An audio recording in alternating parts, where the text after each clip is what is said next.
The internet is cracked, the show that asks the question, can we coexist with our creation? Hello, I am Seth Camillo. And I am Caroline Risberg, and we are The Internet is Cracked by Addicts for Addicts.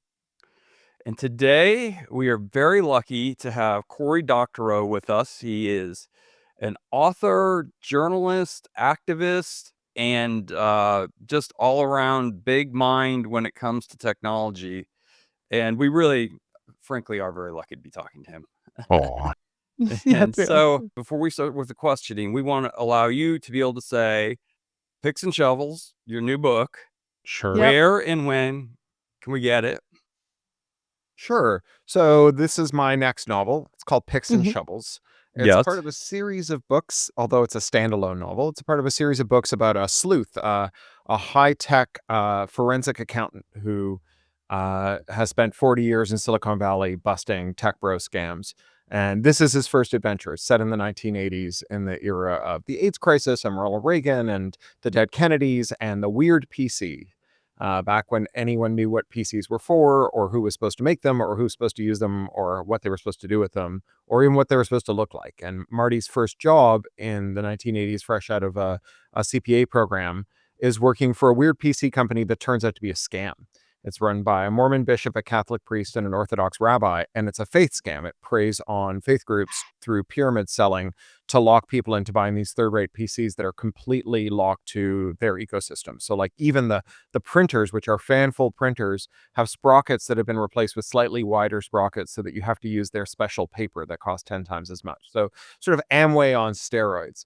And he figures out he's working for the wrong side. He switches sides and goes to work for some ex-employees of these three men who call themselves the Reverend Sirs, who have devoted their lives to unlocking all the people who've been locked in, to modding those printers and computers and floppy drives and software so that you can just use them with regular stuff and you're not stuck paying rent to these three grifters for the rest of your life. And they are an Orthodox woman who's been ostracized from her family because she's come out as queer, Mormon woman who's left the faith because of the LDS's opposition to the Equal Rights Amendment, and a nun who's left her order because she's fallen in with the liberation theology movement in Central America during the Dirty Wars. And what they quickly discover is that this isn't just a trade war, that the kind of scam artists who are willing to run this kind of con on their parishioners are not above resorting to spectacular acts of violence to defend that scam. And what starts off as a trade war becomes a shooting war. And when can you get it and where? Yeah, sure. Well, it's out in the UK and Australia already. It comes out in the US and Canada on the 17th of February. And I'm going to be out on a 19 city tour, starting in Boston and going up and down the East and West Coast and the Midwest. And so if you go to martinhench.com, I will have the tour information up in a couple of days. We're just waiting for the last couple bookstores to send in their information. And there's some virtual events too, if you aren't in any of the cities that we're in. So I'm going to be doing an event on the 15th of February with Yanis Varoufakis, the former finance minister of Greece, who's a great radical theorist and fan of this book. And I'm doing another virtual one for the Belfast Imagine Festival later in the spring. And so you can tune into either of those if you can't make it to one of the in-person events. And one last question before we get started is there a preferred route that you would like people to purchase the book through? Well, if you want to get the ebook or the audiobook, the best way to do it, if you really want to make sure I get a little extra money, I sell those direct on my own website, craphound.com/shop. They're pretty much sold wherever books are sold. The exception is the audiobook. Amazon won't carry any of my audiobooks in Audible because my audiobooks do not have Amazon's proprietary encryption that locks them to Amazon's platform forever. It's illegal to break that encryption, even if you're the rights holder. And so rather than selling you books that you would have to give up if you decided you didn't want to be an Amazon customer anymore, which is going to make it harder for you to leave Amazon, I sell them direct on my website and on any other store that will sell it without this. It's called digital rights management, this proprietary encryption. We have questions written about that. Yeah. So you can buy them on Google Play and you can buy them on Downpour. And I love a store called Libro.fm that it works like bookshop.org, where you nominate a local bookstore you love and they will share the profits with them, on the grounds that, you're probably going to that store and browsing books and then going home and buying the audiobooks of them. And so they cut them in for a share of the profits. They're a great bookseller, and they give authors the option to decide whether they want their books to be locked or whether they want them to be open. And so I'm quite happy to be partnered with them for all of my books. Wonderful. Oh, that's wonderful. It is a great book. Everybody Oh, should well, read it thank you or so listen much. to it. No, it's really, really good. That's very I kind love of you. it. Thank you. Yeah. No, it's the truth. Oh. All right. So should we start jumping down the little rabbit holes, as I like to say it? So I want to start with a question. As a successful activist, blogger, and journalist, what inspired you to turn to fiction as a way to explore and advance your philosophical ideas? Well, I started writing fiction almost around this as well, okay, so I wrote my first story when I was 6. I think Mm. I went on my first demonstration with my parents when I was an infant. So I was definitely doing political stuff for a few years before I was writing, but it's a close run thing. They've both been a part of my life all my life. Mm. When I was 13, I was nearly suspended from middle school for organizing a anti-nuclear proliferation group that our principal, who was a kind of right-wing hawk, didn't like, and he confiscated all of our materials, and we went into his office and stole them back and ended up on the front page of the newspaper. And So Yeah. basically, your activism and your writing are intertwined rather than one coming after or before the yeah, other. they're really Mm. coterminal, I would say. And science fiction has got a very long tradition of political activism. Yeah. It's not just Orwell, like Mary Shelley and Frankenstein, a Mm. nakedly political book. She's basically writing in the era of the Luddite uprisings. She was on the side of the Luddites. Her husband had given his maiden speech in the House of Lords defending the Luddites. And so she was being very political about the role of technology and labor. William Morris, the philosopher and artist, he was a fantasy writer who wrote socialist fantasy. I mean, this Mm. is, politics and genre, to say nothing of the right-wing political figures who've written genre, obviously Ayn Rand. They've always been very closely intertwined. Very interesting. Yeah, that's Um, interesting. And Yeah. and so let's get into your book a little bit. Yeah. mhm, You talk your main character is navigating the philosophical ideas of technology. mhm. And uh do you think we as a society are doing a good job of that, or are we turning a blind eye and really not navigating the philosophical implications and just accepting technology as it comes without really the average person really paying attention to what each step forward means in terms of our how it affects society? Well, I think it's a complicated question. Like when we talk about things like content moderation, and decisions about what you see and what you don't see, and how spam and harmful content and so on are filtered. Mhm. Uh, there is definitely a robust technical discussion that we can have about the systems by which classification takes place. But a lot of those questions are less important than the question of whether or not you get to choose how that system is configured, or whether, if you don't like how that system is configured, you can leave a social media network without enduring a high personal cost of leaving behind people you like. You could not easily leave Facebook without saying goodbye to all the people who matter to you there. And Right. Facebook understands that. That's one of the reasons they're so rotten to you. And, you know, there's no technical reason that has to be the case. When Facebook first opened up to the general public, in order to lure users away from MySpace and to spare them the difficult choice of deciding whether they wanted to be on MySpace where their friends were or be on Facebook. One of the things Facebook used to promise in the early 2000s was that Mhm. it was like MySpace, except they would never invade your privacy and they would never, data mine you or Yeah. sell ads based on your demographics or your behavior.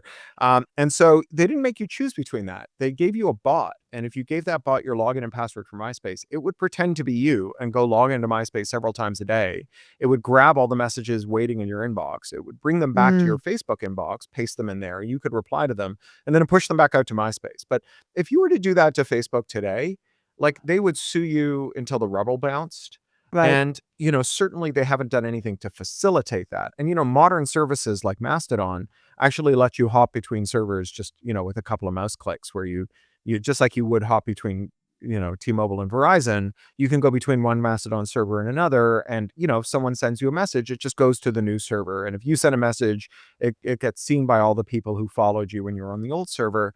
And Mm. so it means that like when the decisions are made by the people who are doing the content moderation design, that those decisions just don't matter as much because if they're bad decisions, you can leave very Uh-huh. easily, right? The Right. decisions that people make when like, it's like the kinds of restaurants and the pricing on the other side of the TSA checkpoint matter a lot more than the pricing in restaurants on this side of the TSA checkpoint. 'Cause it's really easy to go from one to the other. Once you're on the other side of the TSA checkpoint, you're not coming back through.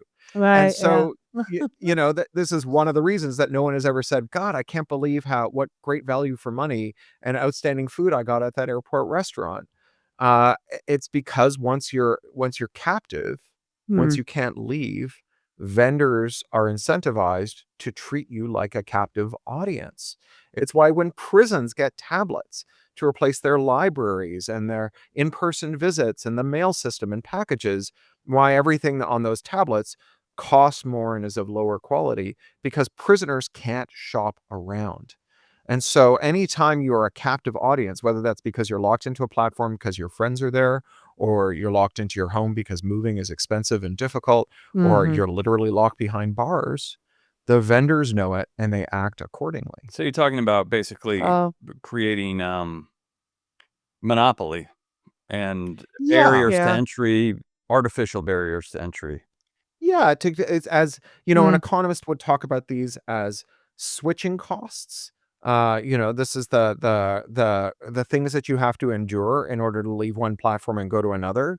And one of the monopoly cases against Facebook, they yanked out some memos between the person who was designing the Facebook Photos product and the manager of this Facebook Photos program is saying, Mark, I want you to know that we are going to make this product really good because we want people to put their family photos in it. We know that if leaving means giving up your family photos, that you'll be Right. less likely to leave and will stop people from going to Google Plus. They won't want to pay the switching costs Uh-huh. of leaving Facebook. And when it comes to getting your friends to all go somewhere else at the same time, economists call that a collective action problem. And that collective action problem, it's, something we've all experienced because there's maybe 6 people in your group chat and you can't agree on like what movie to see this weekend or what board game to play. And when it's Right. you and 200 friends on Facebook, the collective action problem is really hard because some of those people are there because they have the same rare disease as a group and people in a group they're with, and that really matters to them, or because they emigrated from another country and that's how they stay in touch with their family and friends, Right. or because that's where their kid's little league team is organizing its carpool and they don't want to pull Mhm. their kid out of soccer, or because that's how they see their customers, or because they're a performer or creative worker and that's where their audience is. And you add up all the things all those people have to give up if they leave, and also how hard it is for all those people to convince all those other people that they should go, keeping in mind that all those other people also are living in this world. And it becomes really hard to leave Facebook. It's a very sticky product. And once it's a very sticky product, the company knows that they can get away with some really dire misbehavior. No one came down off a stone mountain with 2 stone tablets saying, like, it's illegal to modify Facebook, reverse engineer its app, block its ads, whatever, right? Those are like policy choices we made. The Digital Millennium Copyright Act was signed in 1998 and the Computer Fraud and Abuse Act was signed in 1986. And, like these are decisions made in living memory by like people whose names we know. Um, we had predictions at the time these decisions were being made about what the likely outcome would be. Those dire predictions largely come true. We should maybe hold those people accountable for ignoring experts who told them that this was a worry. The other thing that I would say about being a sound or smart critic of technology is when you listen to the bullshit that people say about their own products and you go, oh my God, that's terrible. Not that they're lying, but that this claim that they've made is itself terrible. I don't think AI can do my job, but I think an AI salesman might convince my boss to fire me and replace me with AI that can't do my job. And then that makes everyone worse off, right? And when we run Yeah, around, we yeah. say AI is going to do your job instead of an unscrupulous AI salesman is going to bullshit your boss into firing you and replacing you with AI that can't do your job. We help that AI salesman sell this crummy product to your boss, because if there's one thing your boss is insatiably horny about, it's firing you and replacing you with software. And so they Yeah. are primed Yeah. to believe this nonsense. And so if you want to be a good critic of technology, you should be trying to ascertain the truthfulness of these claims. Like Facebook did this thing once where they exposed 60 million people non-consensually to a stimulus that they thought would increase voter turnout. And they called this the voter turnout experiment. They published it in a journal. And they saw a 0.04% increase in voter turnout in the experimental arm of the intervention. Now, on the one hand, this isn't much of an outcome. Like, it is a measurable outcome, but oftentimes with persuasive techniques, they regress to the mean really quickly. Like, if you're a 5-year-old and you see that something costs 99 cents, you may not think that it costs $1. But by the time you're 6, you're like 99 cents and $1 are the same number. Right. And in the same way, the first time you see the stimulus on Facebook, it might be like the first time you saw an Upworthy headline that's like 7 amazing things about avocados. You won't believe number 4. And then, like the 10th time you saw that, you're like, number 4 is not going to be that interesting. And you stop clicking on those headlines, right? So maybe Facebook did get an effect out of this, but we should be skeptical that it's only going to get better from here, that the 0.04% increase in voter turnout, which is like 1 or fewer voters per precinct, which is not winning elections for anyone, that this is going to grow, that they've discovered the beginning of a ramp that goes straight up to infinity where everyone's going to vote however you tell them to. And on the other hand, we should say, hey, maybe a company that does non-consensual psychological experiments on 60 million people shouldn't be anything, not even a lemonade stand, even if the result itself is being oversold, right? And that is a smart critique of Facebook, as opposed to running around with your hair on fire and going, Facebook has figured out how to win elections with psychological manipulation. Is there a way to fight back and assert ourselves? Yeah, this is kind of the good news story, although it's gotten a little more complicated in the last couple of months because of Trump and changes in the EU and changes in the UK. But, for the last 5 or 6 years, we have seen more action on competition law and antitrust than we've seen in a couple of generations. It's important to know that we had antitrust law and a pretty robust antitrust enforcement regime from about 1910, 1912 until the late 1970s, which, at the start of the end of the Carter administration, start of the Reagan administration. And during that time, although it wasn't perfect, we mostly kept monopolies at bay. And then there was a kind of radical right-wing economic philosophy that's sometimes called the Chicago School that said that monopoly, the right way to think about monopoly is that monopolies, if you find them in the wild, it's because they're efficient. The only monopolies that work are the efficient ones. Otherwise, better companies will just outcompete the monopoly. And so if you find a company that has a durable long run monopoly, right, that is sitting there for a long time monopolizing its market, you should assume that it's because they've done a really good job. Furthermore, that it would be really perverse to use public money and public resources to punish them for being the product everyone likes. So if you see Google search capturing 90% of the market, you just should assume that they're the best search, and you really shouldn't do anything to penalize them for being the best search. That would be terrible. And moreover, if you see a monopoly that hasn't endured for a long time, right, that's just popped off, you should just adopt a wait and see posture, because either it will be outcompeted, or if it lasts, then it's not bad. But so basically, there's a recipe for doing nothing. And we did that for 40 years. And we got Mhm. horrific monopolies in every single sector. Yep. Like one company makes all the vitamin C, and one Yeah. company makes all of the eyeglasses and also owns every eyewear brand you've ever heard of and does all the optics and also owns all the high street optical stores, like lens crafters. A company called EssilorLuxottica. They've raised the price of glasses 1,000% in the last decade. And whether you're shopping at Sunglass Hut or shopping at Sears Optical or Target Optical, you're buying from them. Whether you're buying Dolce & Gabbana or Coach or Oakley, you're buying from them. Your lenses come from them. They're the largest insurer. And glasses cost 10 times more than they did a decade ago because of them. There used to be 40 professional wrestling leagues. Now there's one. It's owned by this like rapey Trumpist billionaire. He turned all of his employees into contractors and took away their health insurance. This is why all those beloved wrestlers are like begging for pennies to treat their work-related medical injuries on GoFundMe. And, everywhere you look, there are these horrible monopolies. And, it's not a mysterious phenomenon how this occurred, right? Like there's a kind of bright line between ending anti-monopoly enforcement and getting monopolies.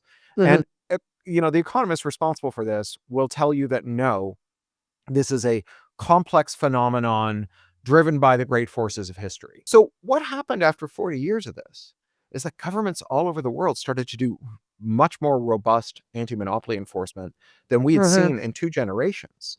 And Right. that's true in the EU. That's Yeah. true in the UK. It's true in the US, where under Biden, we saw antitrust enforcement that hadn't Yeah. been seen in 40 years, more done in 4 years.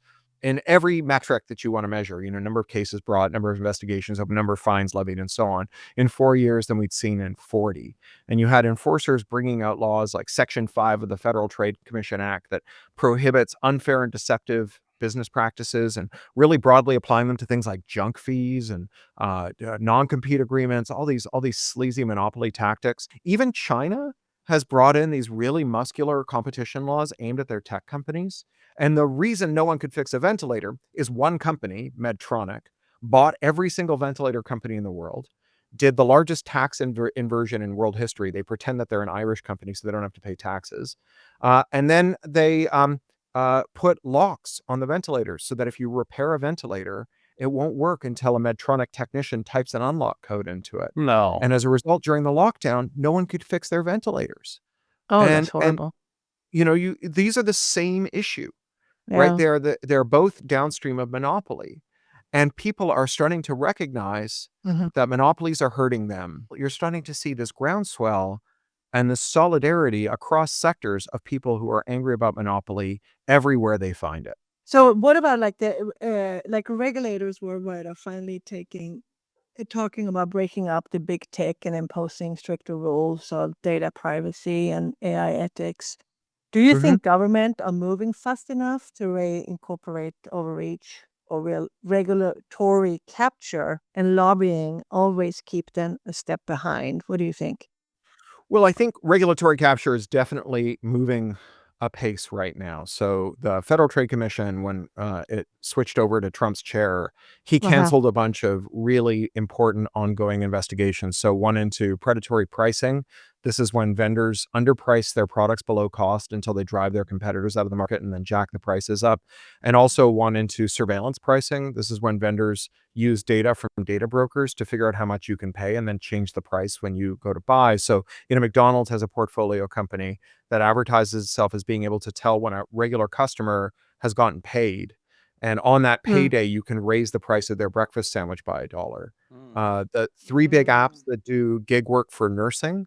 So this is like Uber for nurses. Hospitals are switching over to these in droves. It's getting harder and harder for a nurse to get real employment. They have to go on these gig apps to get a job.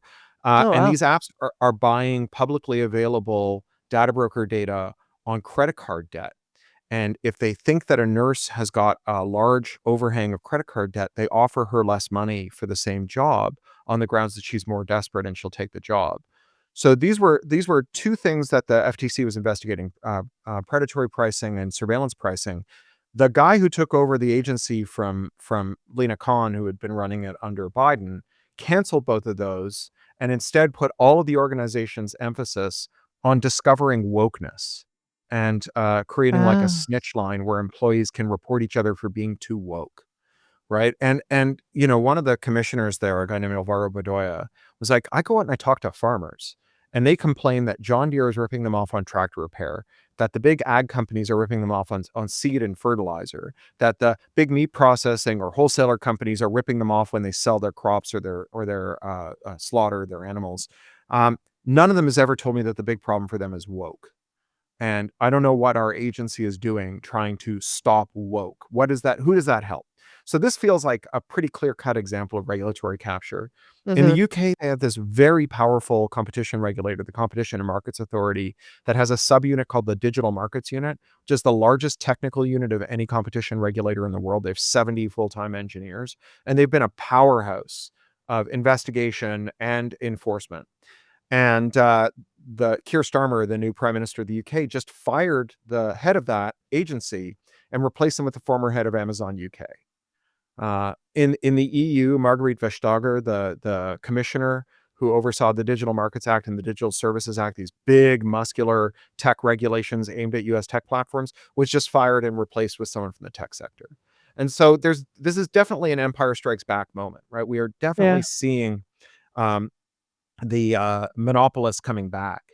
But I think that I think that there's an analogy here to the Grinch Who Stole Christmas, which is that the Grinch thought that if he stole all the decorations, that would get rid of Christmas because the decorations are what made people feel Christmassy. And he had it backwards. People put up the decorations because they felt Christmassy.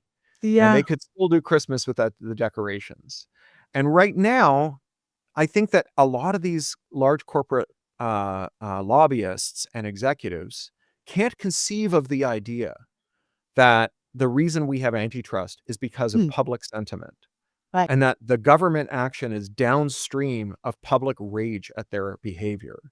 And so they think that if they get rid of the regulators, that they'll get rid of the sentiment. And I think that they're going to be very unpleasantly surprised. I think that there is the reason regulators care is because we care and not the other way around. Well, monopolists never want to give up their monopolies, obviously. And I mean, I hope you're right. But in terms of just even tech, Zuckerberg settled his lawsuit, I think it was yesterday or the day before, by giving $23 million to Trump's presidential library to be built after he serves until he's 100, evidently. But you know what I mean? It's a bribe, is it not? And these guys are all buddying up to Trump to try to keep their monopolies intact. Would you agree with that? Of course.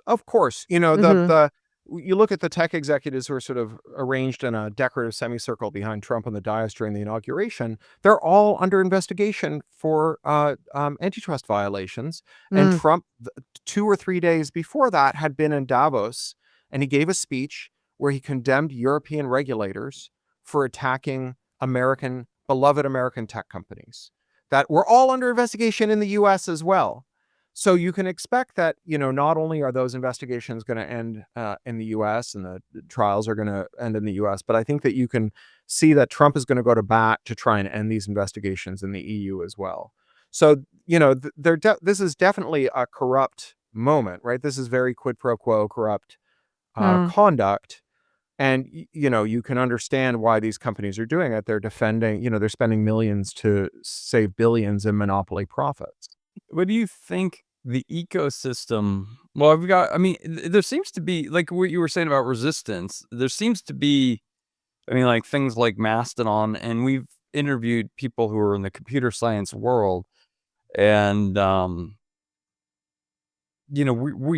Caroline and I are very interested in the computer science world, but we're not programmers. We're not, that's not, and they seem to hold very close to their heart that feeling of resistance. Do you think that it will A, spill out, and B, what are the effects if it doesn't spill out? What does tech look like if we don't enforce antitrust, if we can't do these things? What's going to happen? Like printers and ink and all these things we've seen. What is the future? Because now we have AI and it seems a lot more dangerous. you Yeah. know, to not be there to take care of antitrust issues. I think AI is dangerous because it helps you automate processes like paying nurses less if they have credit card debt. Yeah. Or, supercharging bias in lending or housing or child protective services or bail decisions and so on. Um, and, I think tech workers by and large get into the field because they have had a personal experience of technology making them more free. And they are very afraid of what happens if technology is used to take away people's freedom. I know my own experience with computers was that, as a kid, I just discovered a whole world out there that was at my fingertips, and that, people I could communicate with and things I could do and movements I could be a part of and ideas that I'd never heard before. It was very powerful. And, Mm. almost at the same instant that I was experiencing this and feeling really excited about it, I also started to feel that it was really important that everyone get to feel this feeling, right? And I think that some people, a minority of people, the enshittifiers of the world, Yeah. saw these computers in the early days or encounter them today, and they just start thinking about how they can scam people with them, how they can lock people in, how they can spy on people, how they can control people, how they can use them adversely to the interests of the people who are at the other side of the keyboard, the screen, and the internet connection. And tech workers, I think by and large, they're they're people who want to set people free. And for a long time, tech workers were very powerful because there was so much demand for their services and there weren't enough workers to fill the jobs. And what that meant is that even though there's very low union density in the tech sector, tech workers had an enormous amount of job security and autonomy. And really, like, if your boss told you to break something that you thought shouldn't be broken, you worked your guts out to ship when they're like, now, put a bunch of surveillance and ads and whatever nonsense in it, that you could really tell your boss to F off. And you could do that because there was a guy across the street who'd give you a job that day. Okay. And your boss knew it. And your boss also knew that they couldn't hire someone that day to replace you. And so this created an equilibrium where even as competition went away, even as regulation went away, Uh-huh. tech workers were really able to hold the line. And tech workers are extremely well placed, all other things being equal, to do a lot to help people. Because one characteristic of digital computers that is a little jargony, but really important to understand, is that the only computer we know how to make is something called the Turing Complete Universal von Neumann machine. And that's just a lot of computer science jargon that means that computers are universal, that every computer can run every program that is valid. So the same programs that run on your singing greeting card will run on the master computer unit of your car, will run on your iPhone, and will run on your thermostat. This is why every 6 months someone's like, I got doomed to run on a singing greeting card, right? Because they can all run the same programs. And what that means is that any program that enshittifies something can be disenshittified, right? So, that we can write a scraper that helps you leave Facebook without leaving behind your friends, and that takes your messages into some new social network. We can reverse engineer. There's a couple of guys who reverse engineered the Instagram app and made an app called OG app. And OG app took all of the messages waiting for you, your whole scroll in Instagram, threw away all the suggestions, threw away all the ads, and what was left behind were the messages from the people you followed, which it showed you in reverse chronological order. And it sent no telemetry or surveillance data back to Facebook unless you did something like liking something. Then it would say that you liked it, or Oh, if you wow. commented, it would send the comment. I But it haven't didn't heard of send. this. This is No. incredible. Here's the either. problem: IP law makes all this stuff illegal. And Oh. so within a couple of weeks, OG app had been shut down by Apple and Google, who kicked them out of the App Store, and reverse engineering their devices to allow you to sideload apps without using their App Store is a felony under Section 1201 of the Digital Millennium Copyright Act. And so what we've seen is the metastasis of IP law. It's really another form of regulatory capture. We think of regulatory Yeah. capture as ignoring the law, but regulatory capture is also using the law against your enemies, right? Against new market entrants, against competitors. And we have seen the tech sector do both, right? We Uh-huh. haven't had a new privacy law in America since 1988, right? The last time America updated its privacy law was to ban video store clerks from telling newspapers which VHS cassettes you have. We haven't had a consumer privacy law since, right? So that's regulatory capture, right? They just get to violate your privacy and no one busts them for it.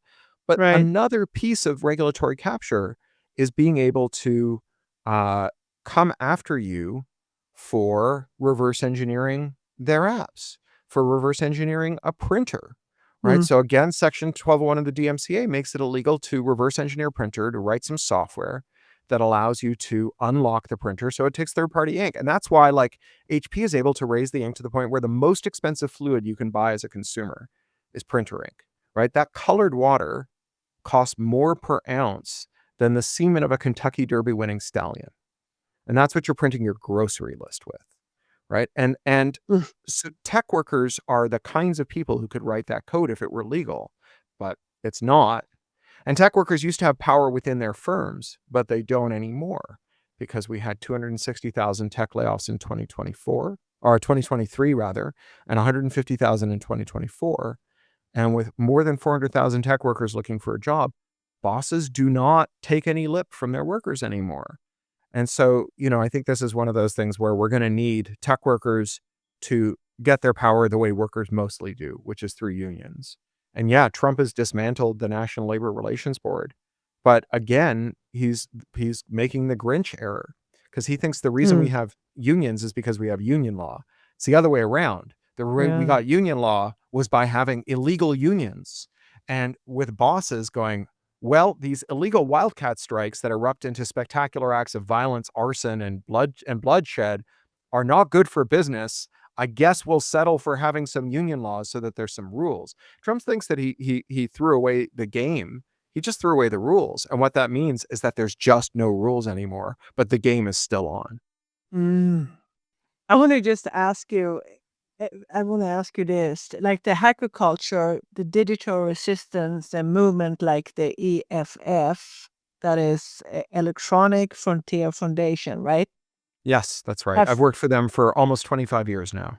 Oh, you have? Wow. Yes. Well, they have fought against the surveillance, the corporate control. Have we lost the rebellious spirit of the earlier internet, or do you see new forms of the digital activism?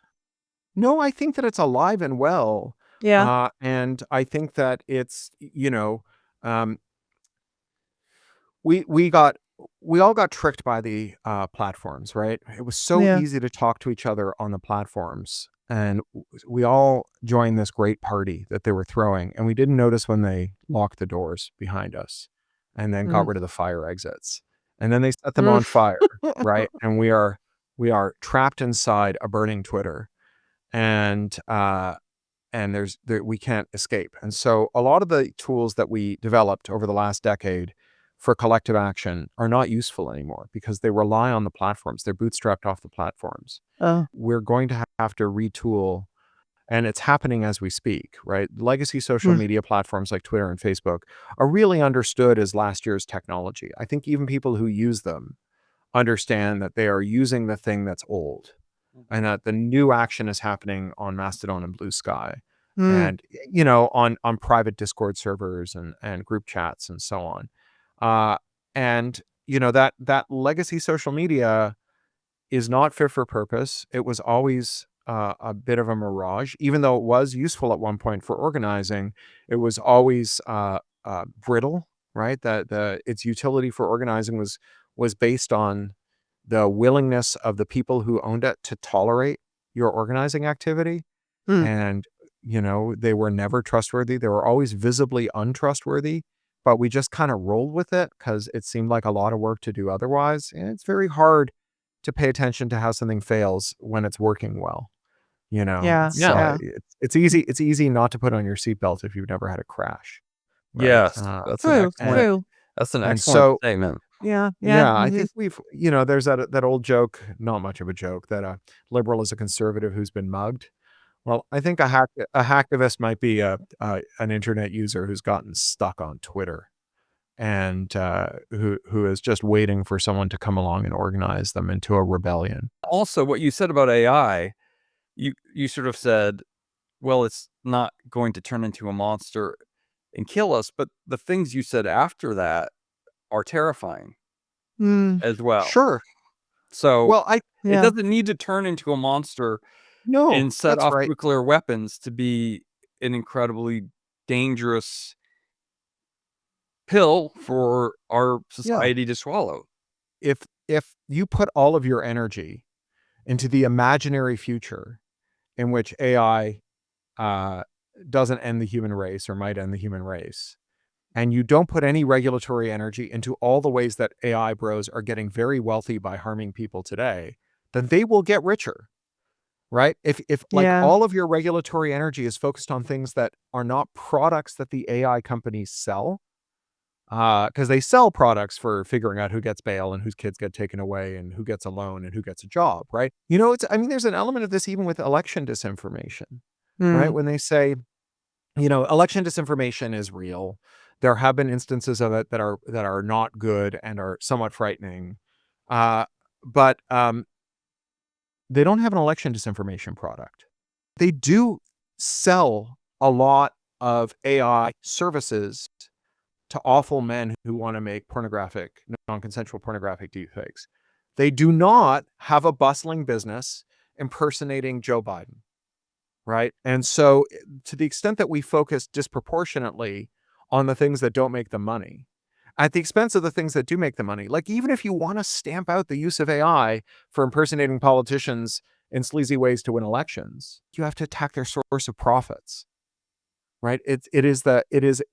Their money is where their power comes from. If Right. you make them poorer, you make them weaker. And when they are weaker, you can address these other things that are pissing you off too. And so we need to train our fire on the harms that they make that are most profitable, because that is how we tackle them. It's just like if you go to one of those like personal finance websites, they'll say, take the credit card that has the most debt and pay that one off first, and then pay off the next one and the next one. You have to prioritize. You have to lever up your action so that you get the most bang for your buck when you're attacking rampant monopoly capitalism. Hit them in the pocketbook. Yeah, that's a good point. That's a really, really good point. That makes sense. I mean, it does. Yeah. Thank you. Yeah. No. But it is hard. There is also, I think, a barrier to entry in terms of understanding, especially when people are just living life. And unlike Caroline and I are, and you, but the three of us are spending many, many hours a day researching this stuff. And it's complex. Whereas like Standard Oil is not quite as complex. So Well, sure. I also think that there is a degree of performative complexity. I think that there is, people who, want you to think that this is so hard to understand that you can never make sense of it. Like I see this a lot in debates about economics. So economists have all these equations and they have a lot of theory, and they talk about how there are like natural prices that occur, through complex market dynamics, and that you can model this and figure out what the prices are and so on, and what the costs are to make things. And there isn't really a physics of human commerce, right? That's just nonsense. Like, here's the Mm. bottom line. The more money there is that goes to the boss, the less money there is for workers and for customers. And so if bosses have more power than customers and workers, then the products will on average cost more and the workers will on average make less money. And when workers have more power, if consumers don't have power, the bosses have to share with workers, and they charge consumers more. So in New York, the gig platforms were forced to pay a surcharge to their workers to give them a living wage, and they pass that surcharge on to their customers. And when customers have power but workers don't have power, so like Walmart or Amazon, prices go down, and the way that bosses keep their take up is by suppressing wages. But when consumers and workers have power, then prices go down because the investors eat shit and the workers and the consumers split the benefit. And so this is a question about power. It is Yeah. entirely a question about power. The idea that there is like an empirical way to figure out what the right price is, as opposed to an exercise in power, in politics, Yeah. that results in the prices and wages that are set across our society is just nonsense. And I think that, like, it's true that there are some specifics of AI, but a lot of it is, I think, just there to bamboozle you. Hmm. It's just performative complexity, like use gambling apps, sports betting apps. They will let you make the most crazy proposition bets, right? Such and such is going to score 2 or more goals in the first half of this game, uh, but only if it's raining or something. And anytime you see someone who's an odds maker who has added complexity to proposition bet, the reason for that extra complexity is to make it hard for you to calculate the odds in your head and know whether you're making a good bet. If you've ever, like, one time I was at the big hacker conference in Vegas, DEF CON, and I don't gamble because my dad's a mathematician. So I just, like, I'm just enjoying what is obviously not a way to lose money, either slowly or Right. quickly. But I stopped at a craps table and I asked the croupier, how does craps work? And he walked me through all the different lines on the craps table and how they pay out. I was like, oh, every one of these lines is there to make it hard to figure out whether you're making a good bet. Right? The entire raison d'etre of the craps table is to make it hard for you to figure out what a good bet is. I mean, there is no great bet on the craps table, but there are better and worse bets, and they change based on the kind of play you're in. And the reason for that complexity is to increase the house edge, because it's very hard to do those sums in your head as you're playing, especially if they're giving you free cocktails because you're betting heavy.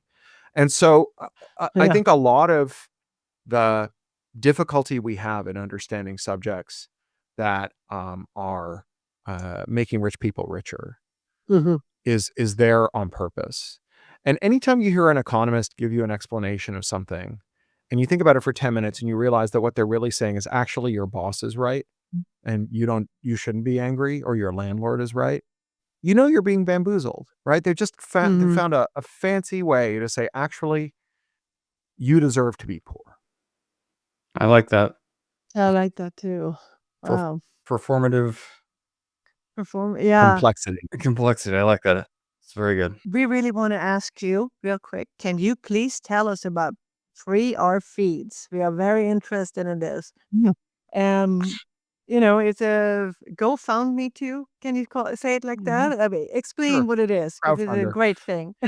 Yeah, I should say that I am not a founder of Free Our Feeds, and I'm not Mhm. very involved with it. I just put my name on it. They asked me if I Okay. would endorse it, and I looked at it and I said yes. So Yeah. Free Our Feeds, it's run by people I trust. There's a couple of people involved who I think are good folks who are running this thing.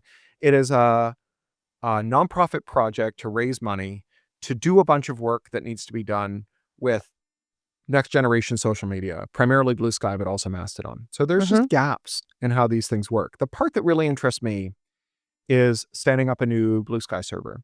So Blue Mhm. Sky, by design, is supposed to be what's called federatable. It's like email, right? Where you can have more than one server and they can talk to each other.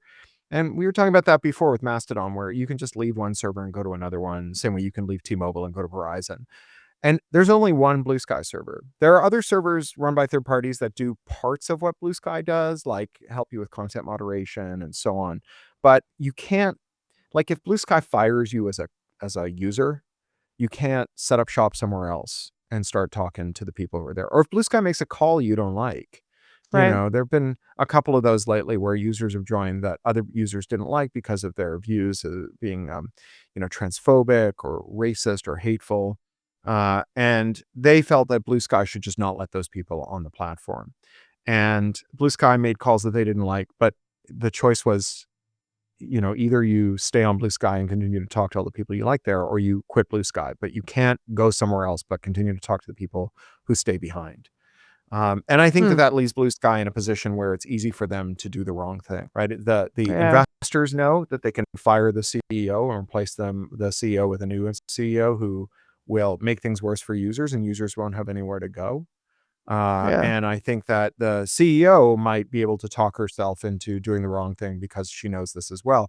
I don't know her personally, Jay Graber. She seems like a really nice person. We've met a couple of times. I don't think she's got a malicious bone in her body. But I also have watched lots of founders of companies sit down and say, well, my investors have said that unless I do this thing that is quite bad for our users, they're going to fire the 150 friends who I convinced to quit their jobs and come work for me. I'm going to be out of a job and they're going to be out of a job, and no one will be around to fight for those users who are going to be harmed by this decision. And so I'm going to go ahead and do it, right? And actually that makes me a good guy, because everyone's going to hate me for this and they won't understand that I'm doing it to be to be a good guy. I'm going to take the hit for this. And like, aren't Yeah. I noble for making this wonderful self-sacrifice, right? So I've seen people make that call. It's harder to make that call if you know that your users will just all leave the minute you do it. Yeah. And so the problem with the Blue Sky architecture is that to stand up another Blue Sky server, unlike Mastodon, where you can stand one up for about $5 in the cloud, a Blue Sky server requires a huge amount of engineering and resources. And partly that's because no one's applied themselves to the problem of reducing the amount of resources and engineering needed to do this. There isn't like a tool chain for it and so on. And partly it's a design problem and a protocol problem. And no one is involved in, at the protocol level, arguing for changes to the protocol that'll make it easier to set up another Blue Sky server. And so that's what FreeRFeeds is doing. They're setting up another Blue Sky server, but they're also organizing to be part of the protocol design team, because it's an open protocol, which means that it's designed in a standards body. And so anyone who participates can have a say in how it's designed. And to create the tooling needed to stand up a new server, to modify the protocol to make it easier to set up a new server, and to set up the new server so there's at least one other place users can go. And I'm made this comparison before. I think this is like having a fire exit, right? That it's great to have a great party, and the party's great right up to the moment the club catches fire, and then not having a fire exit is a really big deal. Yeah. And when you don't have a fire exit, you invite sociopaths to commit acts of arson. I really worry that Blue Sky has failed to do either the engineering work needed to make it easier to stand up a Blue Sky server, or the kind of community development work that would lead to people enduring the expense to set up a Blue Sky server, a rival Blue Sky server. And that in so doing, they have created a very good party with something like 25 million users that has no fire exits. And I think that they are inviting their venture capitalists to commit horrible acts of arson as a result. Mom, well said. Yeah. Well, we are going to end by saying bye, picks and shovels. Okay. Buy picks Buy and it. shovels. Do it. But you can get the audiobook on Libro.fm or on my site, craphound.com/shop. And the book is available wherever books are sold. And I'm going to be in so many cities. Let me see if I can find the list. I'm going to be in Boston, and then Menlo Park, Los Angeles, Seattle, Toronto, New York City, Penn State, Doylestown, Baltimore, DC, Richmond, Virginia, Austin, Burbank, Belfast, Chicago, Portland, and New Orleans. Oh, and Bloomington, Illinois. Wonderful. Bloomington, Yeah. Illinois. Wonderful. Yeah, Well, that's we really wonderful. appreciate it. And I have to say that, in the internet is crack, which is Caroline and I, but Right. we definitely feel that your energy, sentiment, and philosophical beliefs are definitely, in line with what we feel, and we're glad Oh, thank that you. you were good enough to come on and articulate some of those. Really appreciate Well, it. I really appreciate it as well. And I really appreciate the chance to come and talk to your viewers and listeners. Wonderful. Thank you. Okay. Thank you for being here. I'll talk to you later. Talk to you later. I know. Thank you for watching or listening to The Internet is Crack. Tune in next week when we have another great conversation about robotics, AI, and the internet. You can watch us or listen to us on YouTube or Spotify or many other outlets. And don't forget to follow us on social media. See you next Monday.